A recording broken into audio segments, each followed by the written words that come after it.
Jadi semuanya from home deh. Kalau dari kos-kosan Bang, Oke. berarti nggak nurut pemerintah ini kan. Gimana?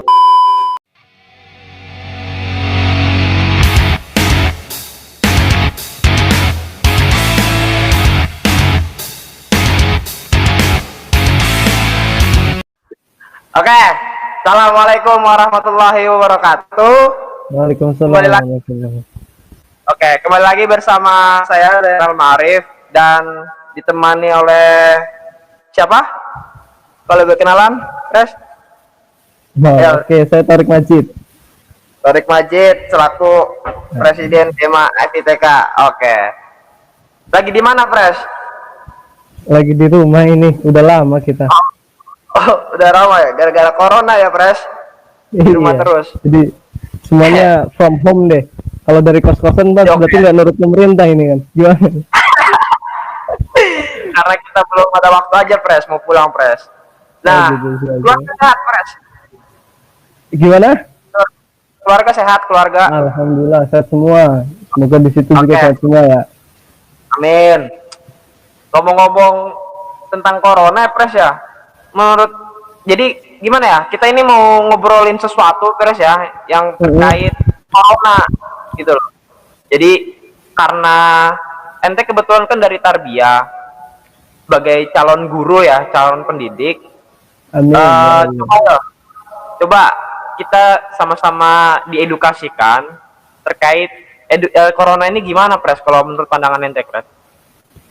Corona ya, jadi gimana ya, mau perspektif apapun, namanya corona ini kan penyakit ya, bahkan orang-orang Islam itu sering nyebutnya sama wabah gitu. Wabah yang menyerang, ya bentuknya penyakit lah, terus bisa dikaitkan juga sama bencana gitu, tetapi bencana yang melanda satu komunitas atau satu negara lah gitu bahasanya. Cuma ini kalau kebetulan gue pribadi dari PAI ya, Pendidikan Agama Islam gitu, jadi pendidikannya spesifik ke Islam lah gitu kan. Oh ya. Jadi kalau menurut Islam sendiri sih kan ada yang menafsirkan tentang COVID ini sebagai pengingat atau sebagai ujian gitu. Cuman gue sendiri sih agak nggak setuju gitu kalau misalkan disebut sebagai azab atau sebagai ya.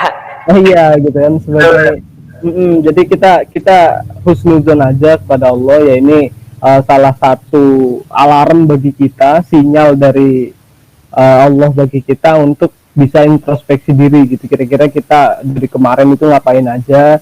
Kita dikasih waktu senggang ini untuk semuanya from home, jadi kita bisa introspeksi lebih, untuk belajar lebih, untuk beribadah lebih dan sebagainya. Benar. Itu aja sih mungkin Mas Zain atau Bro Zain ini gue manggilnya. Terserah, seenaknya Pres saja. Jadi terkait corona ini ya, Pres ya, maksudnya kan memang banyak berita yang beredar bahwasanya corona sudah mulai terdeteksi itu mulai bulan Desember kurang lebih tahun 2019, dan memang sudah dinyatakan pandemi oleh WHO itu kalau nggak salah tanggal 12 Maret 2020. Nah, sebelumnya kan Indonesia kan memang masih ayem-ayem ya, Pres ya, maksudnya tenang, corona itu nggak bakal masuk Indonesia. Santuy aja gitu ya. Santuy aja, karena Indonesia pakai sering doa kunut ya kan, sering darinya di sini kan memang walau kita sama-sama tahu ya, Pres ya, Indonesia ini negara mayoritas Islam, di mana memang mungkin banyak terkait apa ya, peristiwa-peristiwa alam yang ketika memang terjadi di Indonesia itu banyak sering dikaitkan dengan ibadah kita, Pres. Maksudnya karena kita sering ibadah, mungkin kita sering dilindungi gitu loh. Maksudnya artinya di sini kan ibadah di tengah pandemi corona gitu, Pres. Maksudnya gimana sih menurut ente, Pres? Kalau ibadah sendiri kan sebenarnya ini kan urusan dari tiap individu ya. Artinya di sini kan kita sebagai abid atau orang yang beribadah atau bentuk penghambaan ya dari abdun itu. Jadi penghambaan kita kepada Sang Kholik atau Sang Pencipta, ya ini ya, maksudnya adalah Allah. Nah, di sini sebenarnya kita perlu introspeksi, artinya ibadah ini sebenarnya kan kalau dilihat dari dua sisi, ini kan ada sisi eksistensi sama sisi substansi ya. Iya. Iya, ibadah ini ada dua sisi itu. Nah, sebenarnya sisi eksistensi ini bisa baik atau bisa menonjolkan sisi positif dalam hal kita untuk berdakwah atau mengajak. Contohnya, ya kita ngobrol-ngobrol begini lah gitu kan, ini bukan ibadah untuk eksistensi pamer gitu, cuman untuk mengedukasi dan mengajak gitu-gitu aja. Nah, kemudian untuk ibadah substansi ini yang seharusnya bisa dilakukan lebih di tengah pandemi ini gitu. Substansi itu kan ibadah tidak melulu dengan ibadah-ibadah makruh seperti sholat atau puasa atau dan sebagainya, itu udah final lah ya, itu termasuk kewajiban dari tiap-tiap manusia. Nah, ibadah di sini yang menarik di tengah COVID ini adalah kita itu ibadah perang melawan hawa nafsu kita. Contoh, dari pemerintah menganjurkan untuk kita tidak berjamaah di masjid atau tidak bepergian atau berkerumun lah di dalam melaksanakan ibadah. Nah, ini dalam diri kita pasti ada hati kecil yang menolak. Nah, ini bisa dikatakan ini ibadah kita dalam melawan nafsu kita. Apakah kita akan menuruti diri kita untuk nyari-nyari masjid yang masih bisa untuk sholat jamaah? Apakah kita tetap maksain diri kita untuk mengadakan forum-forum pengajian atau ngaji yang seperti biasanya? Nah, ini kan seperti yang Rasulullah bilang bahwa akan datang perang yang terberat, itu adalah perang melawan hawa nafsu gitu. Jadi di sini ibadah yang perlu ditegaskan di sini adalah ibadah itu tidak melulu bentuknya adalah ibadah makruh, tetapi kita membantu sesama, kita membantu orang-orang yang terdampak COVID pun adalah termasuk ibadah. Dan kita mengedukasi teman-teman tentang COVID adalah satu bentuk ibadah. Jadi ente ini luar biasa mengawali ibadah walaupun dari rumah gitu. Alhamdulillah Pres, tadi subuh kita jamaah di musola karena kan masih belum kena zona merah. Oh iya, kalau belum kena zona merah nggak apa-apa kan? Nggak apa-apa, sebenarnya kan jamaah itu kan bisa di mana aja gitu kan. Ya benar. Tapi ya sebenarnya kita juga hari ini ya, mulai per hari ini sampai tanggal 24 Mei kita juga perang ya Pres ya, melawan hawa nafsu. Karena puasa ya. Oke. Ngomong-ngomong tadi terkait ibadah ya. Jadi kan hari ini kan pemerintah mempunyai mempunyai solusi gitu loh. Artinya mempunyai solusi bahwasanya ibadah dari rumah, belajar dari rumah, dan bekerja dari rumah. Oke. Ya kan? Pun melakukan sistem online gitu. Nah, kira-kira sekarang banyak nih Pres, karena memang biasa ya, kita kan mungkin kayak sampean kan alumni pondok pesantren gitu ya kan, alumni pondok pesantren, dan biasanya kan kita mengenal namanya pasaran, ya nggak sih, fotoan lah. Karena adanya pandemi ini, jadi setiap beberapa pondok sudah melakukan sistem online, pengajian online. Nah, kira-kira kalau menurut ente sendiri nih Pres, apakah secara online ya, maksudnya kita melakukan ibadah secara online itu akan menghilangkan esensi gitu loh, secara syariat atau gimana sih Pres? Kira-kira Pres? Kalau menurut gua sih, selama ibadah itu tidak melanggar syariat, dalam hal ini tidak melanggar norma-norma agama itu sendiri, ya bagaimana bentuknya lah, ya menurut gue sih nggak menghilangkan nilai-nilai syariatnya, itu ya masih sah gitu, masih sah dan tergolong ibadah. Justru dengan kita memanfaatkan teknologi informasi ini, artinya kita tidak cuma ke bawah teknologi, cuman kita bisa memanfaatkan dan memanage gitu, bahwa teknologi ini sebenarnya bermanfaat loh gitu, bisa buat untuk menyebarkan kebaikan, untuk mensiarkan agama dan sebagainya gitu kan. Inti dari dakwah kan sebenarnya mengajak.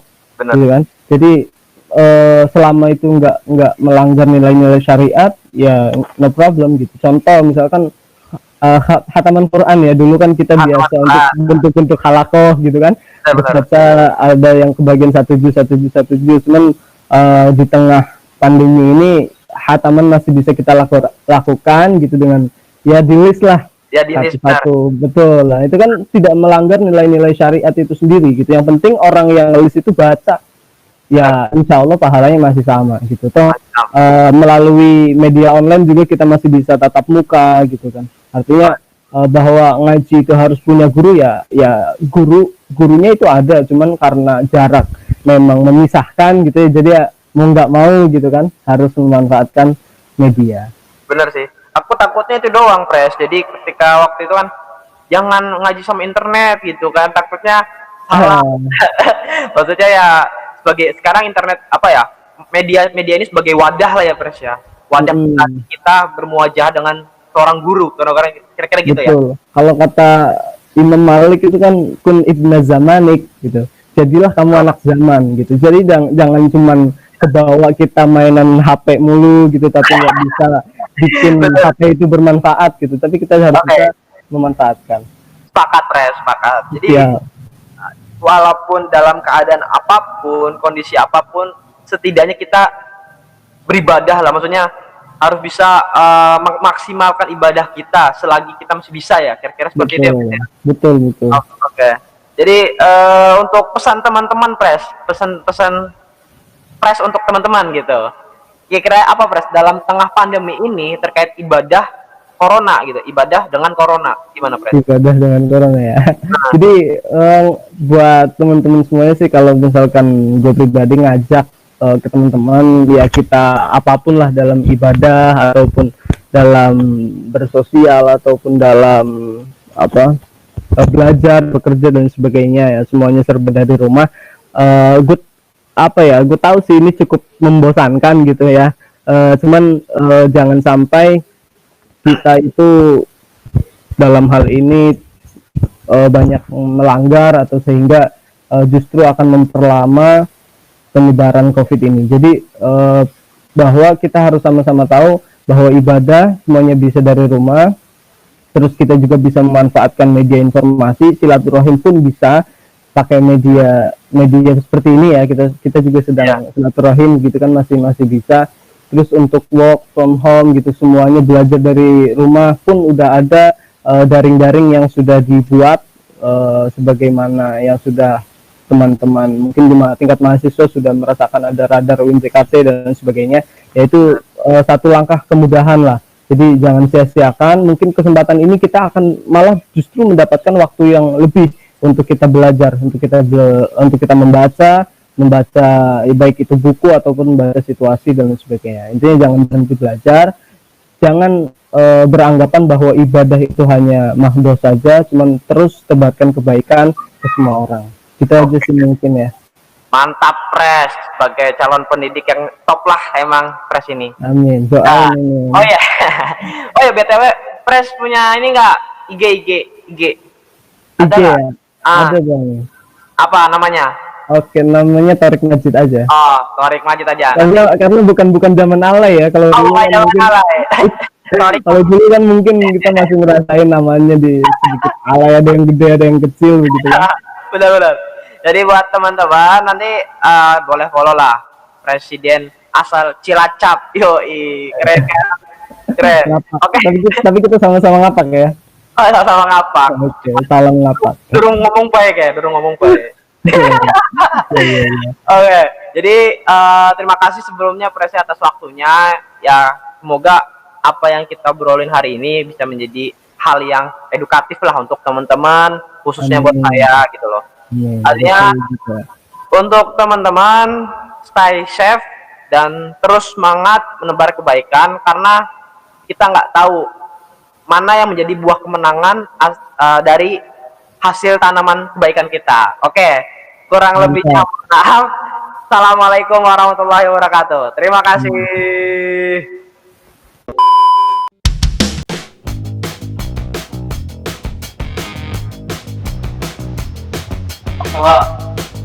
Kurang paten gue.